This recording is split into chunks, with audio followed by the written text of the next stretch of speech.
Okay. Taking it for granted that, okay. So the Lord says that Brahman, although one without a second, has various manifestations and features. Brahman has various manifestations and features, especially for the impersonalists. The Akshara or Omkara, the syllable Om, is identical with Brahman. For the impersonalists, Om is identical with Brahman. Krishna here explains the impersonal Brahman into which the renounced order of sages enter. So sannyasis enter into Brahman. This is the Mayavad sannyasis or Nirakara. Mayavad sannyasis don't enter. Nirakara, who are behind Nirakara, who are behind Brahman, they enter into Brahman. In the Vedic system of knowledge, students from the very beginning are taught to vibrate Om and learn of the ultimate impersonal Brahman by living with the spiritual master in complete celibacy. In this way, they realize two of Brahman's features. This practice is very essential for the student's advancement in spiritual life. But at the moment, such brahmachari, unmarried celibate life is not at all possible. The social construction of the world has changed so much that there is no possibility of one's practicing celibacy from the beginning of student life. Throughout the world, there are many institutions for different departments of knowledge, but there is no recognized institution where students can be educated in brahmachari principles. Unless one practices celibacy, advancement in spiritual life is very difficult. Therefore, Lord Chaitanya has announced, according to scriptural injunctions of this, for this age of Kali, that in this age, no process of realizing the Supreme is possible except the chanting of the holy names of Lord Krishna. Even if one is chanting Hare Krishna, still one has to practice celibacy. Celibacy is the basic principle.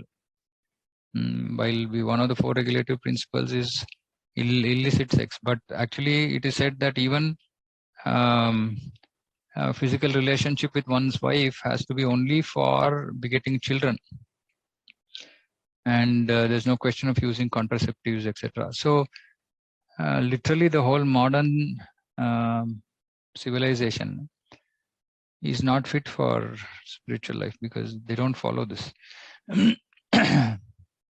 And that is the reason this is a regulative principle. That means it's a foundation, very basic. If somebody is not able to follow this, then they should not come into take initiation and all that. They can generally be chanting Hare Krishna till they become purified, till they are able to control their base. These are base instincts, animal instincts. They should be able to control.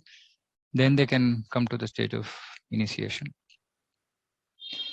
Okay, but this celibacy is absolutely required, whether for a brahmachari or for a grihastha.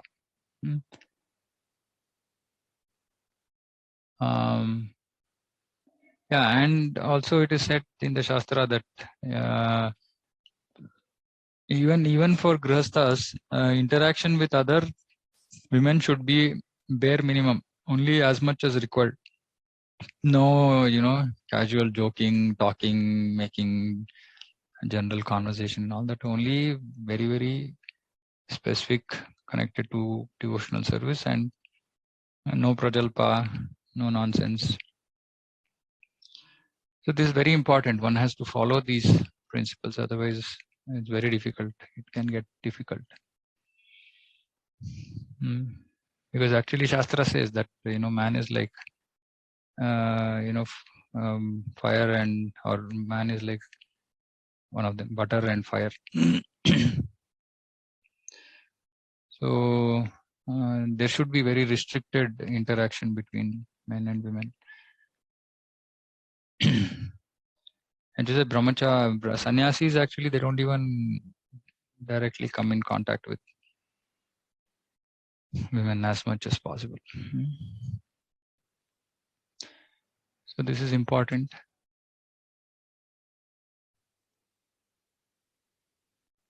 Prabhu, I have a question. Yeah. It is mentioned that those who maintain celibacy, they realize Brahman's two features, right? So is it Brahman and Paramatma? No. Brahman's two features, it's not very clear what it is. Because Brahman is Sat. I'm not very clear what it is. You'll have to check with somebody. Okay, bro. Yeah. 8.12 Sarvadvarani samyamya manohridi niruddhya cha murdnadhayatmana pranam astito yoga dharanam. The yogic situation is that of detachment from all sensual engagements. Yogic situation is that of detachment from all sensual engagements. Closing all the doors of the senses and fixing the mind on the heart and the life air at the top of the head, one establishes himself in yoga. So leaving the Ashtanga yoga part, the first part is true for Bhakti yoga also. The yogic situation is that of detachment from all sensual engagements, and we close doors by engaging all our senses in Krishna's service. The practice of yoga as suggested here, one first has to practice yoga as suggested here, one first has to close doors of sense enjoyment. This practice is called pratyahara, or withdrawing the senses from sense objects. The sense organs for acquiring knowledge, the eyes, ears, nose, tongue, and touch, should be fully controlled and should not be allowed to engage in sense gratification. In this way, the mind focuses on the super soul in the heart, and the life force is raised to the top of the head. In the 6th chapter, this process is described in detail, but as mentioned before, this practice is not practical in this age. The best process is Krishna consciousness. If one is always able to fix his mind on Krishna in devotional service, it is very easy for him to remain in an undisturbed transcendental trance or in samadhi. If one is able to fix his mind on Krishna always. So this is a very tall order. It's a tall ask. But still the process of bhakti is easier because one engages senses directly in the service of the Lord. So the senses become purified. So there is no difficulty really in controlling the senses. But sometimes it might take some time for us to be able to control all our senses as per our desire because of long conditioning. But Bhakti Yoga process is so powerful that within a very short time, one can actually come to that stage of controlling automatically all senses get controlled, because the more the senses are engaged in the service of Krishna, the more they come under control. It's a very easy thing to understand. So that is why solution is engage in Bhakti as much as possible, engage in devotional service. The more we engage in material things, the more it becomes difficult, because we are giving opportunity for the senses to engage in non-bhakti activities, which means that they are becoming contaminated again. They are being exposed to contamination. So as much as possible, we should engage our senses in the service of Krishna. And they become purified and automatically they give up lower engagement. Okay.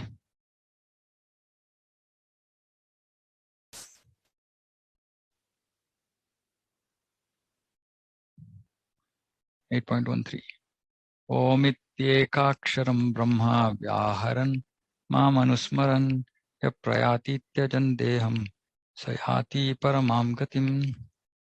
After being situated in this yoga practice and vibrating the sacred syllable Om, the supreme combination of letters, if one thinks of the Supreme Person of Godhead and quits his body, he will certainly reach the spiritual planets.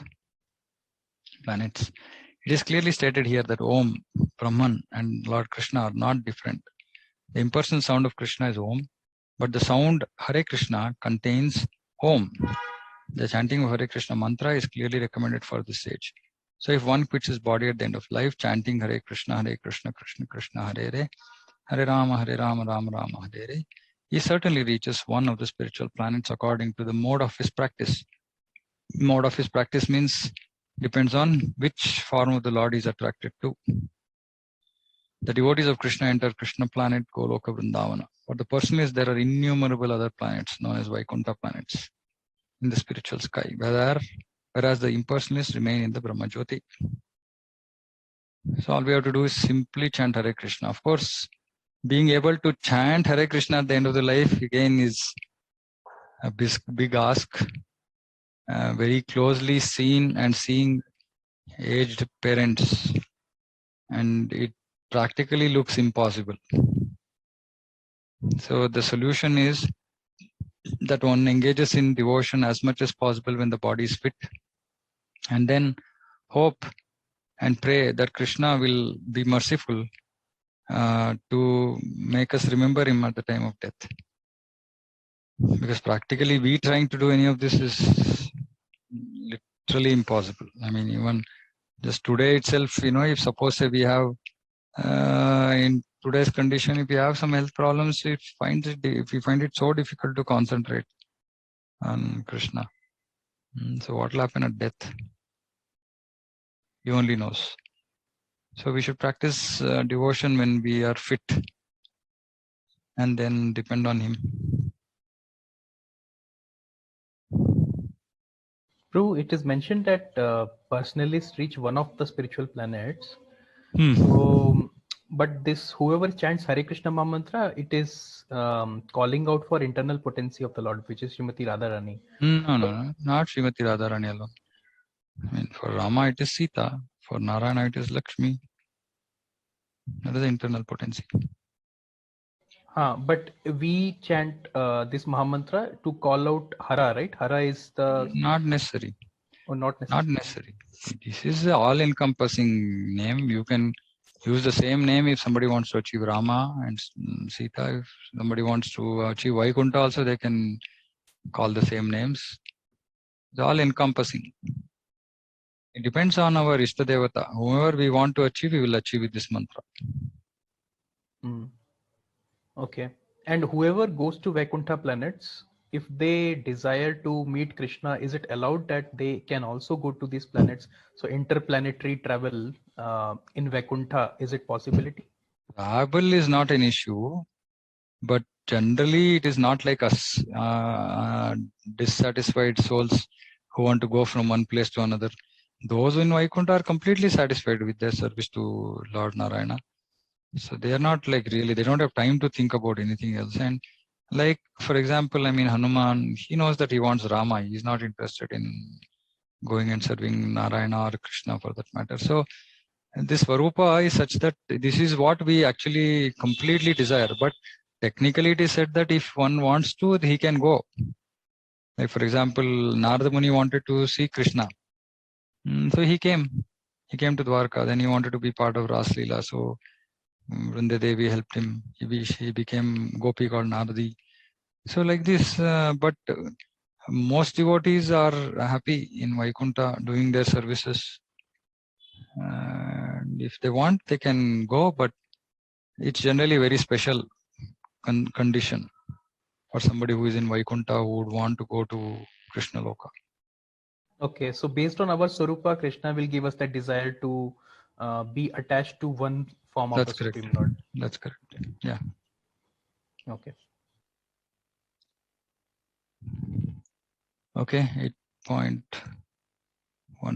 There's no current here, so anyway, hopefully it won't affect the display. Ananyacheta satatam yo mam smarati nityashaha tasyaham sulabha partha nityayuktasya yoginaha.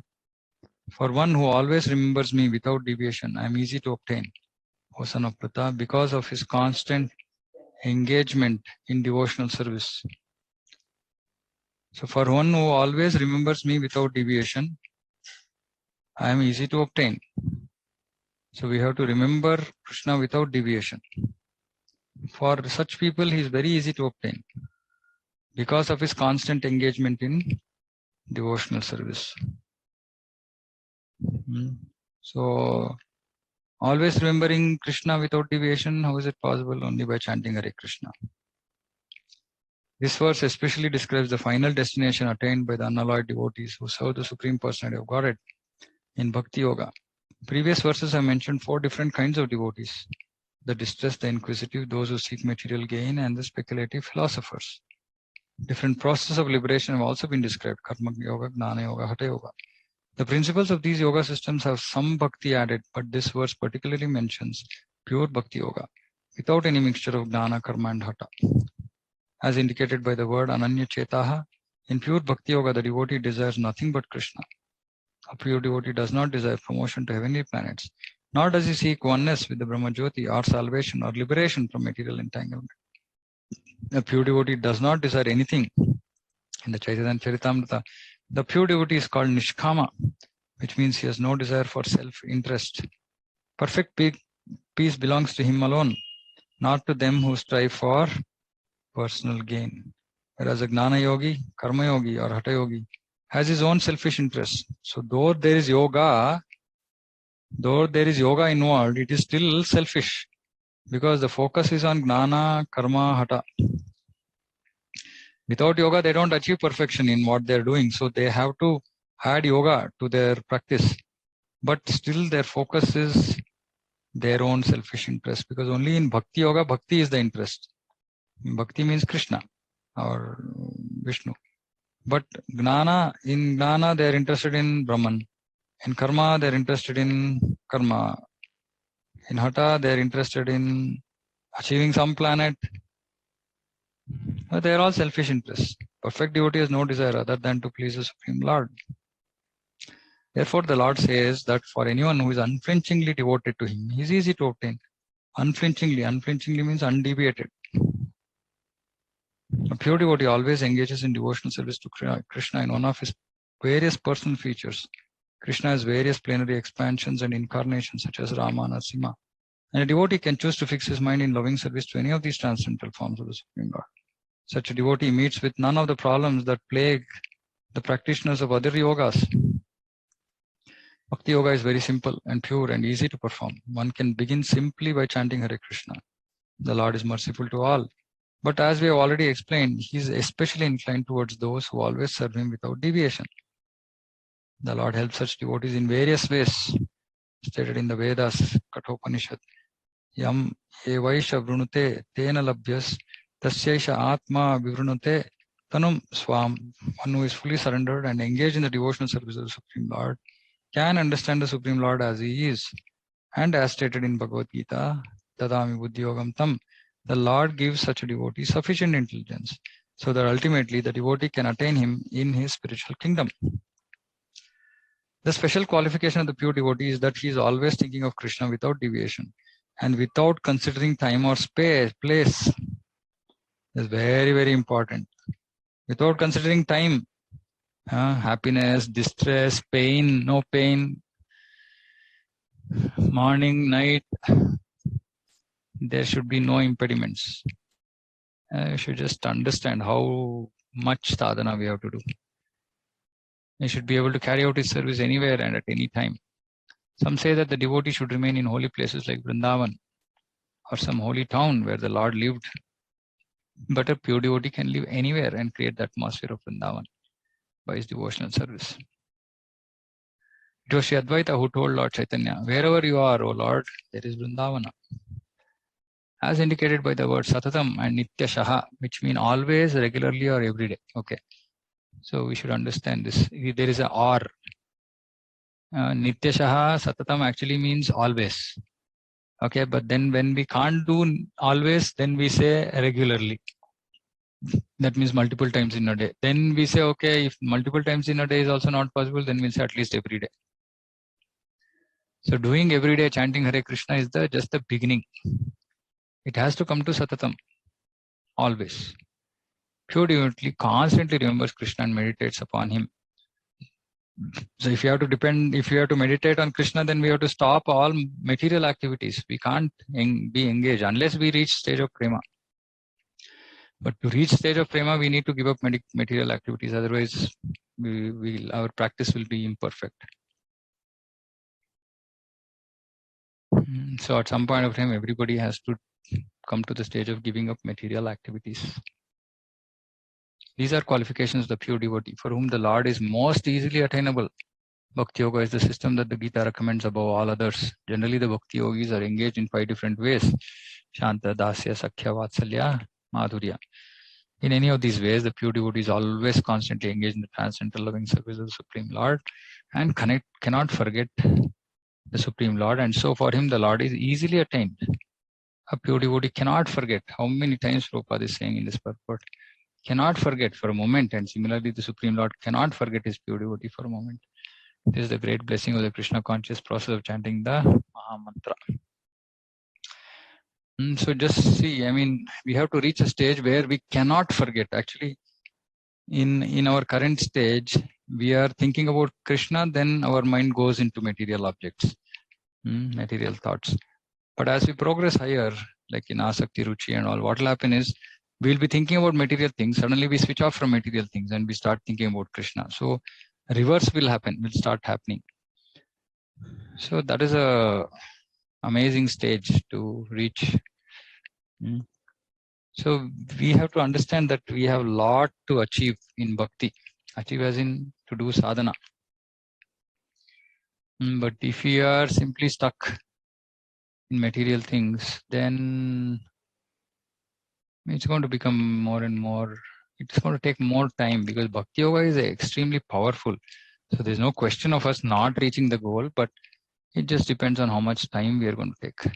We might take one lifetime, we might take multiple lifetimes. So the more urgency we show, the faster we will achieve the goal. So without deviation. So this is the goal. This is our goal. This is possible only when we come to pure love. Till then, at least we should do Nitya Shaha. We should practice devotional service as 24 hours a day without deviating ourselves to any other activity. Then we can think about these stages. Okay, any questions?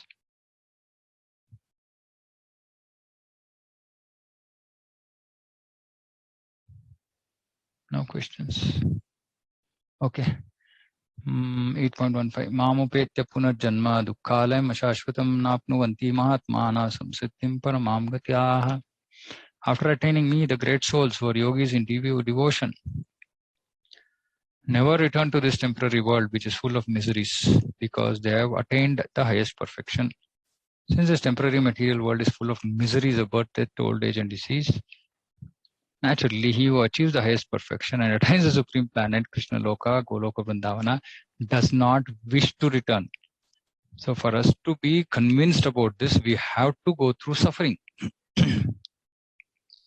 Only when we go through suffering ourselves do we realize that, okay, boss, enough is enough. I don't want to come back again.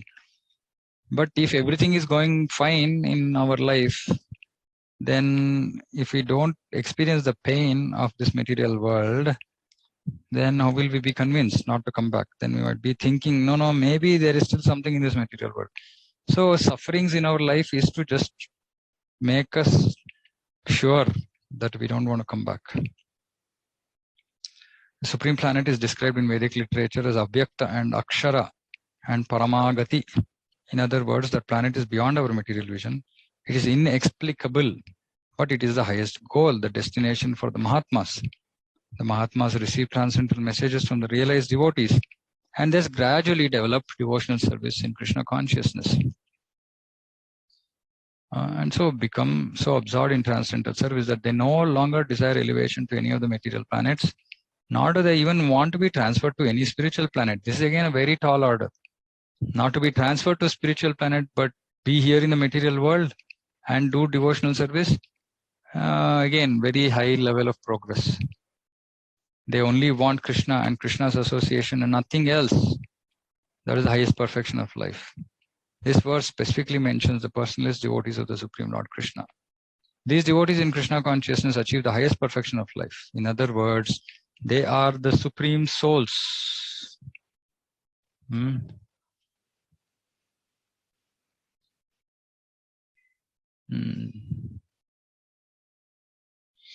Okay, that's pretty clear. Any questions? No questions. These verses actually are amazing. 7th chapter tells us about Krishna, Krishna's position in this material world, spiritual world.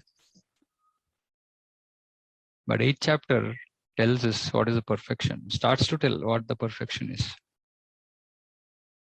Will we go to the 12th chapter, inch by inch? You should understand one thing, that the topmost position is one of bliss. So if we reach there, then we will not want to come back. But to reach there is a lot of effort. one should be willing to put the effort. Because only then we can experience the result. But if somebody wants shortcut, easy way out, that's not possible. While this is the easiest path out amongst all processes, Bhakti Yoga is the easiest, but still it takes time, it takes effort, it takes determination. So we should understand and we should remain fixed, and that is the reason why devotee association is very important, because material life is not going to be very smooth all the time. Either our karma phala or Krishna's will, either way we will be faced with the difficulties, challenges, which we have to overcome. And to overcome that, we require association with devotees. That is why even this study session and all that, the attempt is to kind of help devotees to come together. Ideally, all of you should start knowing each other, interact with each other, etc. But I don't know, very silent. Anyway, so the idea is that one should be engaged and in good association, engaged in devotion, pure devotional service, so that we can achieve that perfection in this life. Okay, so I'll end here.